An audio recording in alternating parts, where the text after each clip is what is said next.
Saying no can be one of the hardest things for us, especially if you are one of those who feels like they need to be needed, to be liked, or just to be nice.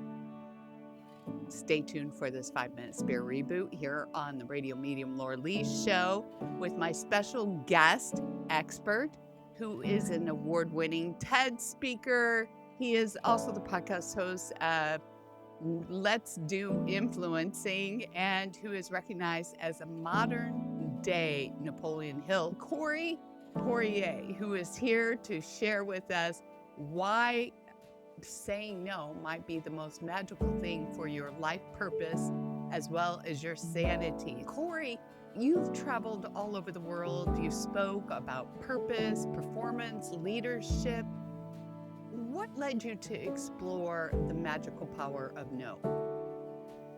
So, backstory is my grandfather, when I grew up, told me say yes to everything and figure out how to do it. And that's the way to get ahead.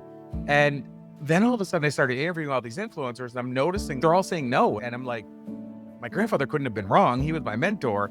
And what I discovered is that it depends on the circumstance. So, for example, my grandfather was a carpenter, grade 3 education. All his life was building homes and building things for people. So if they said, hey, Eddie, is there any chance you can add a garage for us?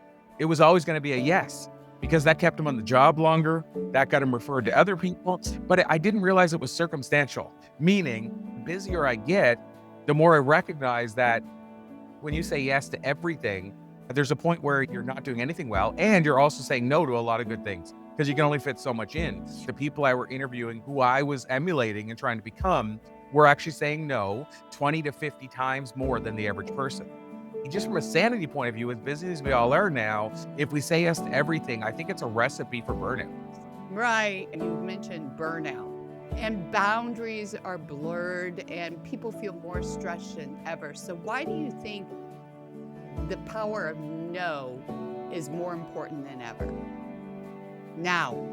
Feel our world is at a point where there are no lines. Like when my grandfather was working, even at running his own business as a carpenter, he stopped at 12 o'clock for lunch, sat on the place he was working on their deck and ate lunch with all the guys. And then at 5, he was on his way home.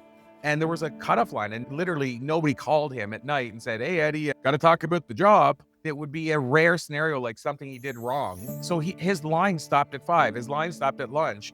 And it doesn't happen anymore. There's no, like you said, it's blurred. I think it's more important now than ever because it's the only way. It's the only thing you have control over is your choice. And the choice to say no is a very powerful choice. And I feel like it's so important because we have to start taking that power back. Like at 2 a.m. in the morning, are you expected to be beck and call of everybody and maybe working for minimum wage? Corey, let's make this real for our listeners. How can someone who is a yes person make the first step to becoming a no person?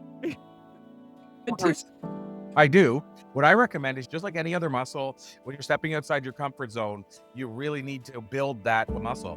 And how do you do that? I think you start off with the easy no's. So an easy no is not going to be your best friend. It's not going to be your spouse. It's not going to be your boss.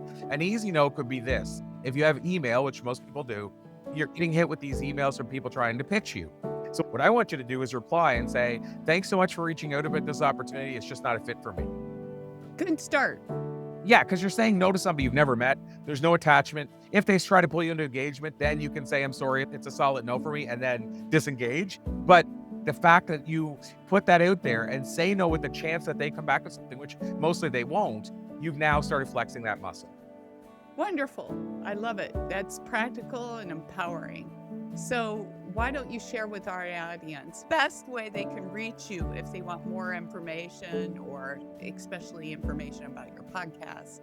You've got books too. Yeah. So the new book that I have out is called The Enlightened Passenger. If people want to know more about Power of No, it's in that book. People can get it at thisisthebook.com. And if people want to follow me or reach out to me, the easiest path, honestly, is just Google my name, Corey Poirier. It's a very unique name. And go to the website if you want, shoot me an email, or you'll find all the social links. It's probably easier for me giving you 10 different pages or sites. Wonderful. Thank you for sharing, Mr. Corey. If you like this episode and you want more, please subscribe and share it with your family and friends. We'd appreciate that. And remember, You can tune into your spirit each and every day by subscribing to our podcast on your favorite form. Thank you for listening.